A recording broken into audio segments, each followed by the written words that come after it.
काही अडचणी वाटत असेल नाही मागायची कलेक्टर ऑफिस आहे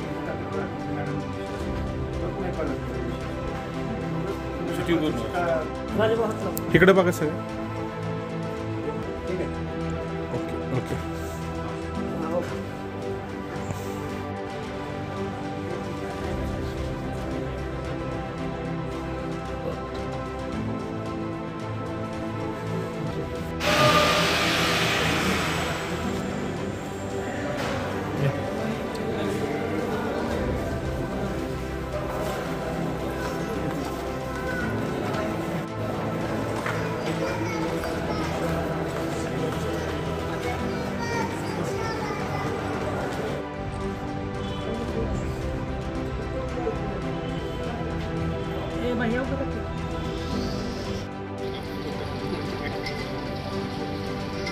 आता 26 तारखेपर्यंत ही आंदोलन 26 तारखेपर्यंत एकट्या लक्ष द्यायला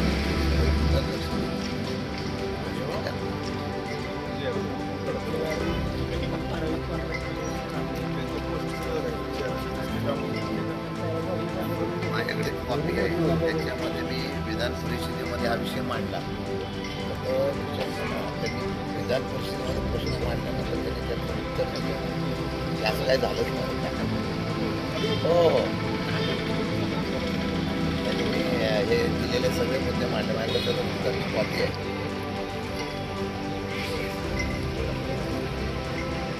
त्याला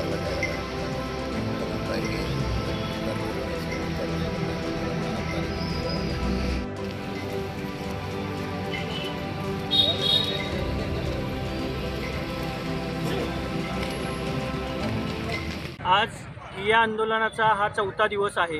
कोरगाव नगरपंचायतच्या मुख्य अधिकारी यांच्या विरोधात मी आंदोलनास बसलेलो आहे. यात कोणताही राजकीय द्वेषापोटी मी हे आंदोलन करत नसून जो वास्तविक भ्रष्टाचार झालेला आहे त्याच्यासाठी मी आंदोलनाला बसलेलो आहे. भाजी मंडईचं जे काम चालू आहे तिथं जे मातीचं उत्खनन झालेलं त्याला कोणतीही शासकीय मान्यता नव्हती. महसूल अधिकाऱ्यांची कोणतीही परवानगी नसताना तिथलं उत्खनन करून ती माती विक्री केली गेलेली आहे. तसेच तिथलं काम निकृष्ट दर्जाचं चालू आहे. दुसरं जे घनकचऱ्याचा प्रकल्प आहे त्याच्यासाठी 3.5 कोटी रुपये आधी खर्च केल्यात व नंतर 14 वित्त आयोगाचे सुद्धा पैसे त्याच प्रकल्पावरती खर्च केल्यात. यातही भ्रष्टाचार झालेला आहे. तिसरी गोष्ट जे इन्व्हर्टर आणि बॅटरीचा विषय आहे त्यात सुद्धा 5.5 लाखाच्या ज्या बॅटऱ्या घेतलेल्या आहेत ते बोकस लोक आहेत जे केळीचा व्यवसाय करते त्याचा दुसराच काहीतरी व्यवसाय आहे त्यांना बॅटरी व्यावसायिक दाखवून व्यक्ती व दुकाने बोगस दाखवून हा व्यवहार झालेला आहे. आणि चौथं जे आहे की ह्या कोरगाव शहरामध्ये जसं साकीपूर असेल किंवा कोर्ट असेल इथं जे अनधिकृत बांधकामं झालेले आहेत हे मुख्य अधिकाऱ्यांच्या डोळ्यासमोर झालेले आहेत. आणि एवढं सगळं होऊन देखील मुख्य अधिकाऱ्यांनी झोपेचं सोंग घेतलेलं आहे आणि मोठ्या प्रमाणात भ्रष्टाचार झालेला आहे. हा माझा आरोप आहे. माझ्याकडे याचे सर्व पुरावे आहेत. सर्व कागद असल्याशिवाय मी कधीही कुठल्या उपोषणाला बसत नाही. आणि आज मला असं समजलं की माझ्या विरोधात काही 14 नगरसेवक कलेक्टर साहेबांना निवेदन देण्याकरता गेलेले आहेत आणि त्याच्यात असा उल्लेख केलेला आहे की रमेश उबाळे अधिकाऱ्यांना धमकवतो आणि काय करतो. जर रमेश उबाळे असं काही करत असेल तर माझ्यावरती रितसर कायदेशीर गुन्हा दाखल व्हावा. आज बाबासाहेबांनी संविधानात आम्हाला अधिकार दिलेला आहे की जर कुठं भ्रष्टाचार होत असेल कुणावरती अन्याय होत असेल तर रमेश उबाळे हा कायम आवाज उठवतो. पूर्ण सातारा जिल्ह्याला माहिती आहे की रमेश उबाळे कुठल्या खंडणीसाठी कुठल्या सेटलमेंटसाठी कधीही निवेदनाला बसलेला नाही, उपोषणाला बसलेला नाही. आणि जर कोणी जाणून बुजून माझं व माझ्या वैयक्तिक जीवनात माझ्या बायकोचं नाव कशात घेत असेल मी कधीही कुठं कोणत्याही अधिकाऱ्यांना माझी बायको काय करते माझ्या घरातले नातेवाईक काय करतात हे कुठंही कधीही मी उल्लेख केलेला नाही. कधीही कोणत्या अधिकाऱ्यांवरती मी दबावतंत्र आणलेलं नाही. जो चुकत असेल त्याच्यासाठी मी आंदोलनाला बसतो. मेडिकल कॉलेजच्या विषयात सुद्धा मी आंदोलनाला बसलेलं. मला कलेक्टर साहेबांचं स्वतःचं पत्र आहे.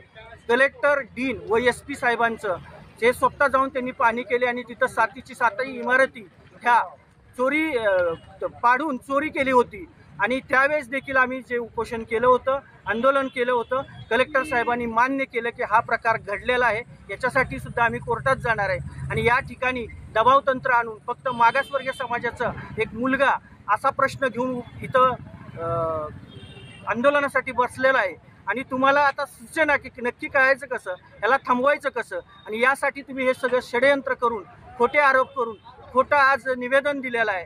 मी बाबासाहेबांचं संविधान मानतो, जर मी चुकत असेल तर माझ्यावरती 100% गुन्हा दाखल करावा आणि मॅडम जर दोषी सापडल्या तर त्यांना तात्काळ निलंबित करून घरचा रस्ता दाखवा, एवढंच मी माध्यमांद्वारे या ठिकाणी सांगू इच्छितो. कोरेगाव नगरपंचायतीच्या अनुषंगानं भ्रष्टाचाराचा आरोप होत आहे आणि या अनुषंगानं आज या नगरपंचायतीच्या नगरसेवकांनी आणि नगराध्यक्ष स्वतः आणि उपनगराध्यक्षांनी जिल्हाधिकाऱ्यांना एक निवेदन दिलेलं आहे की संबंधित जे कोणी यासाठी आंदोलन करत आहेत त्यांच्यावर कडक कारवाई करावी अशी मागणी केलेली आहे. आपल्या सोबत बोलण्यासाठी नगरसेवक आहेत. नेमकी काय मागणी आहे तुमची? मी मुस्लिम समाजातील नगरसेवक आहे, फिरोजूर मुन्नाबाई काजी, कोरेगाव. मी प्रथमतः एवढं सांगेन की आमदार महेशदादा शिंदे साहेब यांनी सर्वांना, सर्व समाजातील घटकांना, मुस्लिम समाजच नाही सर्व स्तरातील लोकांना घेऊन विकास कामासाठी फार प्रयत्न केलेले आहेत आणि त्यांनी आतापर्यंत 400 कोटी निधी आणणार आहे. मी सुद्धा राष्ट्रवादी पक्षावर 10 वर्ष काम केले शशिकांत शिंदेच्या बरोबर. त्यांना काही काम करता येत नाही, काही काम केलं नाही आजपर्यंत त्यांनी.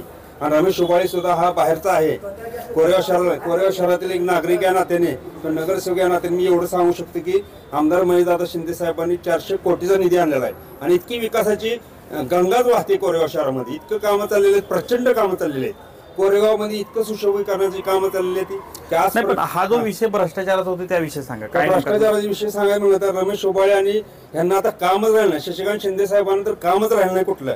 आता त्यांच्याकडे काम पण नाही, रिकाम टेकडे असल्यावर निवांत 2-2 तास जाऊन बसायचं अशी त्यांची भूमिका झालेली आहे. आणि रमेश उबाळे सारखा इतका भ्रष्टाचार माणूस आहे की त्यांनी स्वतः तर कुठलं विकास काम करायचं नाही आणि तो विकास कामाला खो कसा घालता येईल हा प्रयत्न करायचा. नक्कीच काय सांगाल, जे आरोप होत आहेत त्यामध्ये आंदोलनात ते स्वतः बसलेले आहेत, काय सांगाल? खरी वस्तुस्थिती कोरेगाव शहरामध्ये होणारा वेगाने विकास आणि विकासामुळं कोरेगाव शहरामध्ये आमदार महेशदादा शिंदे साहेबांची वाढती लोकप्रियता ह्याचा पोटसूळ म्हणूनच फक्त आणि म्हणूनच या त्यांनी भ्रष्टाचाराकडे माणसांना डायव्हर्ट करणे. आणि आमचा मुद्दा एकच आहे की त्यांना जर खरं भ्रष्टाचार झाला वाटत असेल तर त्यासाठी कलेक्टर ऑफिसला त्यांनी सीओ मॅडम विरोधात तक्रार द्यावी, त्यांनी काय असेल ते पुरावे देऊन ते सिद्ध करावं. उगाच फक्त पोटसूळ उठून फक्त लोकांना बदनामी करण्याच्या दृष्टीने हे केलेला केविलवाना प्रयत्न दिसतो. नक्कीच कोरेगाव शहरातल्या काही विकास कामांच्या अनुषंगानं त्यांनी सीओ मॅडमवर तक्रार केलेल्या आहेत, काय सांगाल याविषयी तुम्ही? सीओ मॅडमच्या तक्रारी या आम्ही पण मान्य करू केलं असतं जर त्या चुकल्या असत्या तर, पण त्या बरोबर आहे तर आम्ही त्यांच्याबरोबर पाठीशी उभे आहोत. आणि आमदार महेश शिंदे साहेबांच्या ह्या 400 कोटी निधीतून जे आम्हाला जे हे मिळतं त्यातनं आम्ही खूप प्रयत्नच करतो आणि जे आमच्यावर जे निश्चित केलेला आहे तो खूप चुकीचा आहे, एवढंच सांगतो. नक्कीच तुम्ही काय थोडक्यात सांगाल?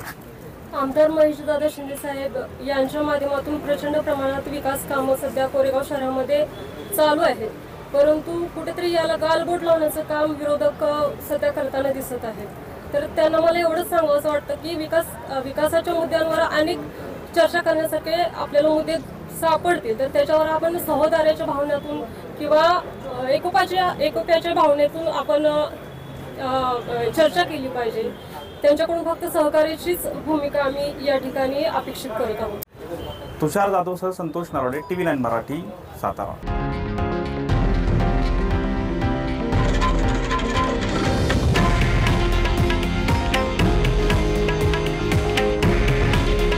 हे आहे देशातील नंबर 1 न्यूज नेटवर्क आणि आपण पाहत आहात TV9 मराठी.